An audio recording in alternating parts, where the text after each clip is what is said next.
नमस्कार, बहुत स्वागत आपके साथ। मैं हूं ललित प्रजापति। जियो पॉलिटिक्स में बहुत सारी ब्रेकिंग न्यूज़ की इस वक्त भरमार है, लेकिन अंकुर सर हमारे साथ जुड़े हुए हैं और सबसे पहले हम उनसे ईरान और अमेरिका के मसले पर बात करना चाहेंगे। दरअसल दो बड़े बयान सामने आए हैं। एक तरफ ट्रंप के बयान हैं, तो आप जान ही रहे हैं, और दूसरी तरफ खामेनेई का बयान है।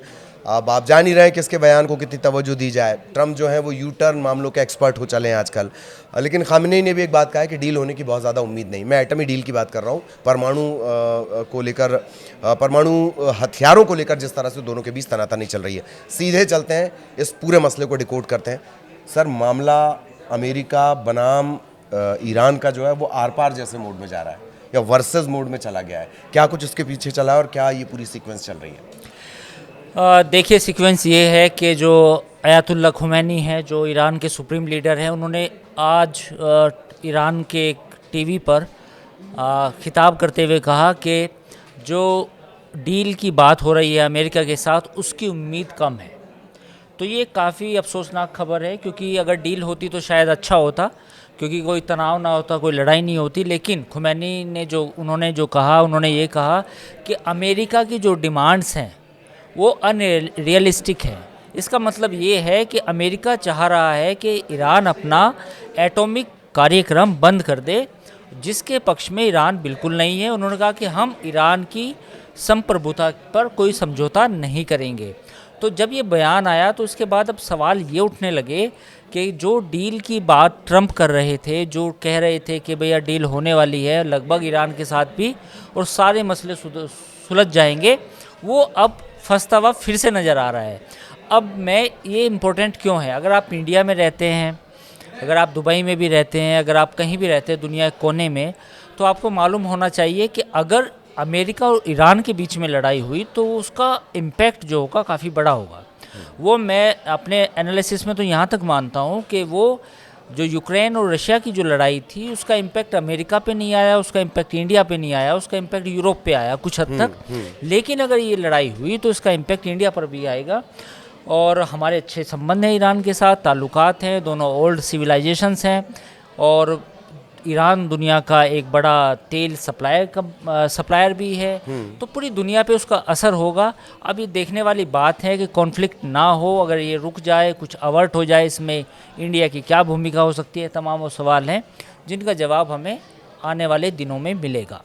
अब आपको लगता क्या है, ईरान जिस तरह से ये बातें कर रहा है, हालांकि हर कोई ये कहता है कि हम परमाणु हथियार के लिए कोई कार्यक्रम नहीं चला रहे हैं, हम तो ऊर्जा में उसका इस्तेमाल करेंगे, दूसरी जगह उसका इस्तेमाल करेंगे, क्या वाकई ईरान उस टेक्नोलॉजी पे काम कर रहा है और वो बहुत करीब है? क्योंकि अगर मैं गलत नहीं हूँ तो इस्लामिक कंट्रीज़ में सिर्फ पाकिस्तान के पास न्यूक्लियर है।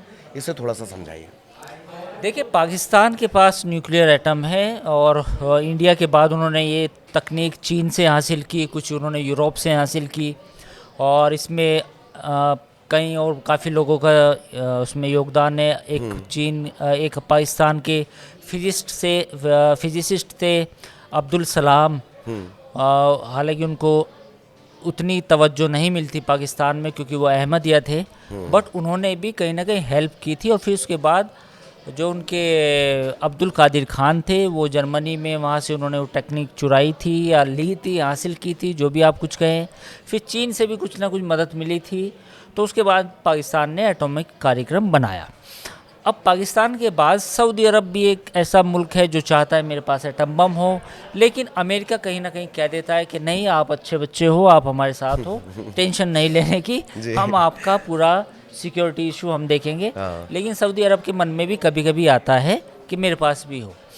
अब इसी में जो मुस्लिम वर्ल्ड है, इसी में ईरान भी एक बड़ी ताकत है।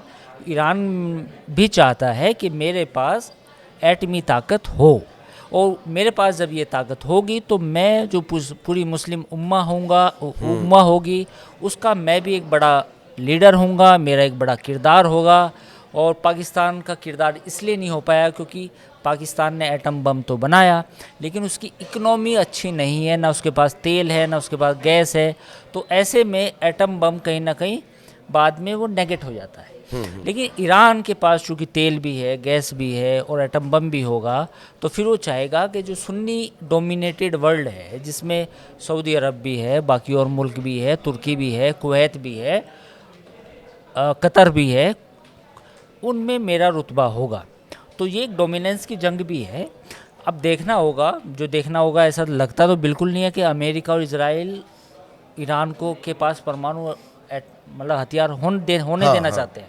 वो तो ये चाहते हैं कि कार्यक्रम पूरी तरह से बंद कर दिया जाए, और इजराइल और ईरान के बीच में जो तनातनी है वो तो जग जाहिर है। क्योंकि खुमैनी हर हफ्ते लगभग अपने खिताब में इसराइल के बारे में बात तो करते हैं, वो उसकी आलोचना भी करते हैं गाज़ा को लेके। वो ये भी कहते हैं, वो तो यहाँ तक कह देते हैं कि भाई इजराइल का नामो निशान होना ही नहीं चाहिए पूरी दुनिया में। तो ये एक ये तनाजुर है। जी जी। तो यही वजह है कि ये सारी स्थितियां हैं कुल जमा। हाँ, स्थितियां आपको हैं। लगता नहीं कि ज़्यादा बात बिगड़ेगी या परमाणु कार्यक्रम वो अपना छोड़ देगा, लेकिन फिर भी इससे पूरे सिनेरियो चेंज होंगे, ये तय है। नहीं, बिल्कुल। जब आपके पास एक एटॉमिक हथियार होते हैं तो वो एक डेटरेंस का काम करते हैं। हाँ। उसको अगर मिलिट्री की भाषा में कहें तो वो डेटरेंस होता है, यानी कि आपके पास भी है, मेरे पास भी है, तो हम लड़ेंगे कम। आपके पास नहीं है और मेरे पास है, तो मैं आपके साथ ज़्यादा लड़ाई कर सकता हूँ, आपकी ज़्यादा पिटाई कर सकता हूँ, दबाने की कोशिश कर सकता हूँ, आप पे हमला कर सकता हूँ। जी, जी। तो डेटरेंस होता है। देखो, चलाएगा तो कोई नहीं, सबको मालूम है कि अगर एक भी परमाणु बम चला तो उसके जवाब में दूसरे चलेंगे। हाँ। तो जब 5 या 10 भी चल जाएंगे तो पूरा इलाका रेडिएशन से इतना भर जाएगा कि अगले 50-100 साल तक वहाँ पे आदमी तो क्या, जानवर नहीं बचेंगे। जी जी। उसका रेडिएशन ऐसा होगा कि कई नस्लें तबाह हो जाएंगी, एक पीढ़ी नहीं होगी, आने वाली 5 से 7 नस्लें जो हैं वो रेडिएशन का शिकार होंगी। तो सबको मालूम तो है कि ये जो चीज़ बनाई है, ये जो चीज़ ईजाद हुई है साइंस के ज़रिए, हमारे साइंसदानों की है, ये पूरी ह्यूमैनिटी के लिए, पूरी मानवता के लिए खतरा है। लेकिन ये डेटरेंस के तौर पे यूज़ करते हैं। जी जी जी। साइंस, मेरा ख्याल है science is a good master but a bad servant. बिल्कुल। Science is a good servant but a bad master, I think. बिल्कुल, ये वही बात है। अगर आपने सर पे अपना चढ़ा लिया कि मेरे को चलाना है परमाणु बम, तो फिर तो बेकार है। जी जी। तो इसी तरह सारे जो टॉपिक हैं जियो पॉलिटिक्स के आगे भी सर के जरिए हम डिकोड करने की कोशिश करेंगे। इसमें आपको क्या लगता है, क्या और आप सुनना चाहते हैं, आप कमेंट के जरिए बता सकते हैं। फिलहाल इजाज़त, नमस्कार।